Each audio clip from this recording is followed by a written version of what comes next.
E aí, já pensou em ganhar muito dinheiro com um canal de corte igual esse daqui que você está assistindo? No primeiro link da descrição temos um aulão para você que quer começar um canal de cortes e faturar muito aqui na internet. Também teremos planilhas que irão te ajudar na hora de organizar a produção do seu canal. Tá esperando o quê? Porque o que acontece? A maioria das pessoas, elas confundem a ferramenta de cumprimento do propósito com o propósito. Eu estava com uma dupla sertaneja muito famosa aqui no Brasil, esses dias viajando. Ele falou, cara, o meu propósito de vida é cantar. Eu falei, não, mano. Então quer dizer que se der um nódulo nas tuas cordas vocais, acabou o teu propósito de vida, você pode morrer. Cantar é uma ferramenta, né? E da mesma forma que, por exemplo, fazer negócios na internet é só uma ferramenta do teu propósito. Canal. O que fica claro para mim, por exemplo, do Marcos Paulo, é que o teu propósito de vida está muito conectado a melhorar a vida das pessoas através de algum tipo de empreendimento. Isso é um tipo de propósito. Então, por exemplo, se não fosse a internet, ia ser imobiliário. Se não fosse imobiliário, ia ser agropecuário. Mas você ia dar um jeito de chamar as pessoas, educá-las naquilo que você está fazendo. Total. Quando você começa a dar para as pessoas, principalmente educação, porque às vezes você dá oportunidade, a pessoa não aproveita. Você dá dinheiro, a pessoa joga fora porque não sabe lidar. Mas quando você dá educação, é a melhor chance que você está dando. Então, tem gente que tem um propósito de vida de transformar a vida das pessoas, que é o caso de grandes palestrantes. Tem gente que tem a capacidade de melhorar a vida das pessoas, que eu acho que é o teu caso. Olhando de longe, eu vejo o seguinte, se eu começar a te escutar, eu vou melhorar, como melhorei em algumas coisas de vendas na internet escutando. Então, tipo assim, legal, eu vou escutar o Marcos Paulo, porque isso que ele faz é verdade. A parte verdadeira do ser humano, porque tem várias partes mascaradas de todo ser humano, mas a parte verdadeira revela muito do propósito, cara. Isso realmente é verdade na vida dele. Cara, isso realmente muda a vida das pessoas e você tem facilidade em fazer. Então, isso quer dizer que quando você pega alguma coisa, você consegue melhorar a vida da pessoa. Eu ganho mais dinheiro se eu te escuto. Eu melhoro tal coisa na minha vida se eu te escuto. Então, tem esses propósitos. O meu propósito de vida, por exemplo, é treinar as pessoas para o fim, para elas terminarem bem.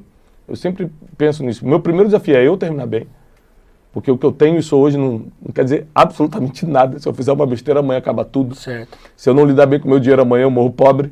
Se eu falhar com a minha esposa, eu perco minha família. Se eu falhar com Deus, eu perco minha intimidade. Então, nada é garantido nessa vida. A gente tem que lutar todos os dias para construir o nosso fim.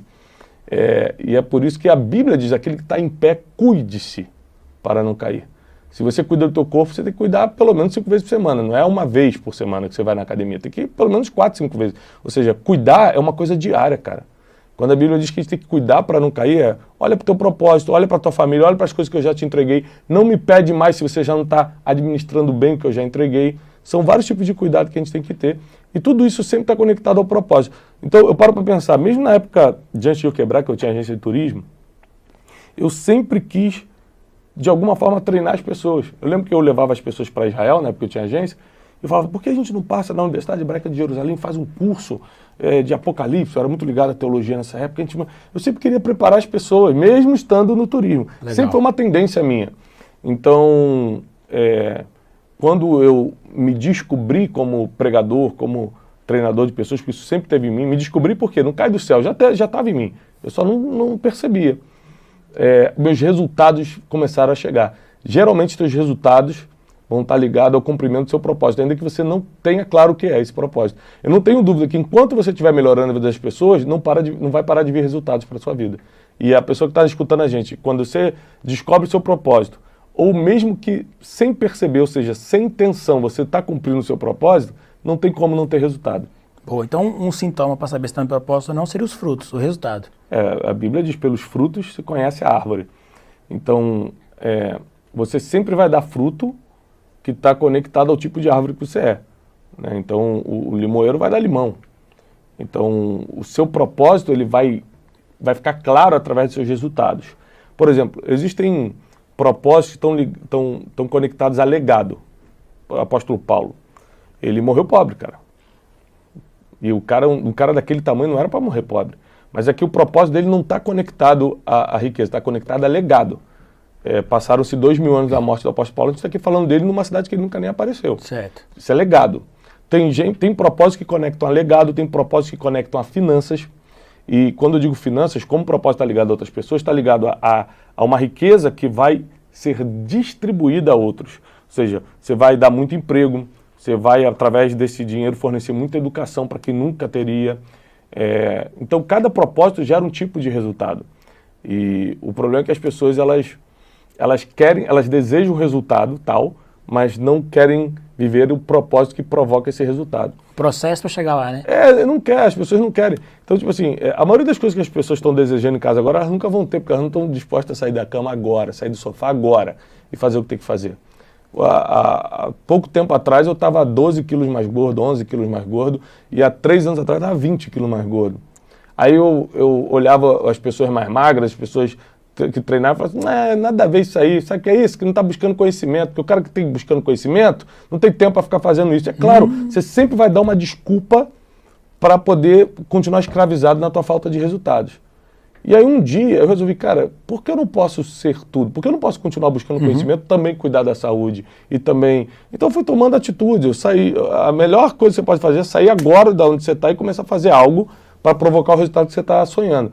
Então se eu quero terminar bem a vida, eu preciso fazer várias coisas todos os dias. Se eu quero ter saúde física, eu preciso treinar e cuidar da minha alimentação todos os dias. Se eu quero ser um cara bom nas finanças, eu quero prosperar financeiramente, eu preciso fazer coisas que alimentem meu empreendedorismo, alimentem meus negócios todos os dias. Então, não é o que você faz às vezes, é o que você faz todo dia que determina o teu destino. Boa. Eu gostei que você falou descobrir. E você que está perdido em relação ao propósito, se é algo que te incomoda, descobrir, você só descobre quando você está em movimento. Então, parado você não vai encontrar. Quando você está procurando. Tem que estar procurando. Eu lembro que uma vez meu pai deu uma bronca do meu irmão assim, que foi muito massa, porque eu nunca esqueci, eu levo isso pra vida e conto nas palestras. Um dia, eu tinha 15 anos de idade, eu vendia cinto e sapato na feira, né? E meu irmão é 5 anos mais velho que eu, então ele devia ter uns 20 na época. E aí meu pai chegou no meu irmão e falou assim, olha aí, seu irmão, 15 anos, tá trabalhando na feira, vendendo cinto e sapato. Ele gosta? Não gosta, mas tá lá. Qualquer momento pode chegar uma madame, ele tá vendendo um cinto e o cara fala, o esposo dela, esse rapazinho é bom de venda, eu vou contratar ele pra minha empresa. Ele está em exposição, ele está em movimento. Uma hora alguém descobre ele, porque ele não está escondido dentro do quarto. Agora você fica dentro do quarto, ninguém vai te achar aí. Bora pra rua. Parado, bom. Ninguém vai te encontrar. Você tem que estar em movimento. E aí você precisa saber. Eu não sabia que ia mexer com a internet. Na verdade, até hoje eu não sei mexer no Excel. Vários momentos durante a minha jornada no marketing, eu chorava na frente do computador. Virava madrugada para poder construir um site. E hoje, coisa que eu faço em 15 minutos, eu demorei uma semana para fazer. Eu sou horrível com tecnologia. Nunca gostei de videogame quando criança. Nunca. Eu nunca imaginei que ia mexer com isso. Eu falava, blogueiro. Blogueiro é coisa inútil. Quem vê blogueiro é que tá perdendo tempo. Querendo ou não, sou um blogueiro agora. Eu queimei minha língua várias vezes com tecnologia em exposição. Só que eu me descobri fazendo, testando. Então, você tem que se permitir a fazer novos testes, a experimentar. Tá no movimento. Você vai descobrir o que você não gosta. E só de você saber o que você não gosta é muito importante. Você vai descobrir o que você gosta, o que você tem afinidade. E com isso, você vai conseguir crescer. E eu percebi uma coisa, que eu não trabalho com internet, eu trabalho com educação.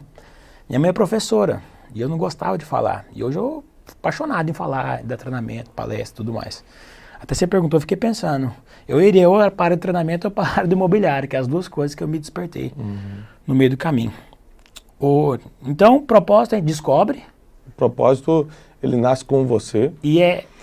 Rapidinho, e tem um propósito pessoal e um propósito universal, né? Por exemplo, ir para todo mundo pregar o evangelho é um propósito universal. Isso. A partir do momento que você aceita ser um cristão, seja um imitador de Cristo, você precisa aceitar o propósito universal, que é ir por todo mundo pregar o evangelho. Um outro propósito universal que está na Bíblia é você não atrapalhar a vida de ninguém. Tem um versículo que diz o seguinte, porque o seu propósito é não fazer mal a ninguém. Você não fazendo mal a ninguém, ou seja, não atrapalhando a tua vida. As pessoas adoram falar mal da vida dos outros. Você está sabendo, Marco Paulo? Então, esse tipo de pessoa não tem propósito. Nem universal, nem pessoal. Porque quem tem o propósito pessoal não tem tempo para isso. Eu não consigo, por exemplo, perder tempo numa roda de fofoca. Só porque eu estou cheio de problema na minha vida para resolver. Exato.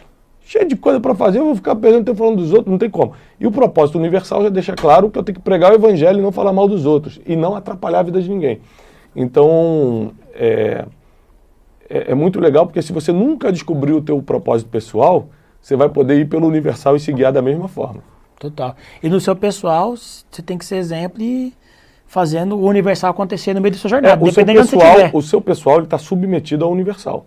Então, por exemplo, não importa qual seja o meu propósito, eu preciso continuar pregando o evangelho a toda criatura. Não importa qual seja o meu propósito pessoal, eu preciso continuar sem atrapalhar a vida de ninguém, não posso atrapalhar a sua vida, entendeu? Então, o pessoal, ele sempre vai se submeter ao universal. E o pessoal vai mudando. O pessoal vai mudando. O propósito pessoal? Não. Não? O que muda é o chamado. Então qual a diferença de propósito e chamado? O propósito, ele é eterno, nasce contigo, morre contigo. O chamado, ele é temporal. Por exemplo, na minha adolescência, eu era músico na igreja, meu sonho era ser músico. Eu servi muito a Deus na música, mas foi só um chamado, cara. Com 22 anos não queria mais fazer nada disso, e até hoje tenho piano em casa, tenho violão, mas só para hobby, não tem nada a ver mais comigo. Ou seja, foi um chamado, e foi mesmo por um tempo. Abriu muitas portas para mim, me aprofundei muito em Deus através da música, mas foi só um tempo. Depois eu tive um chamado empresarial. Comecei minha empresa de turismo, fui focado em negócio e tal, o que me ajudou muito pro que eu faço hoje, assim como a música, me deu uma sensibilidade pro que eu faço hoje. Mas depois eu entrei num chamado da palavra. Ué, mas o teu propósito da palavra não, meu propósito é treinar pessoas até o fim, para terminar bem. Então, eu posso fazer isso através de livros, não necessariamente da palestra, da pregação. Posso fazer isso através de entrevista, o que eu estou fazendo aqui. Então, existem muitas formas de você cumprir o teu propósito. Agora, o chamado se muda. Se você daqui a um tempo não for mais gestor de tráfego, empresário na área de marketing digital ou não sei o que, for só escritor, o teu propósito mudou. Você vai continuar melhorando a vida das pessoas, só que agora como escritor.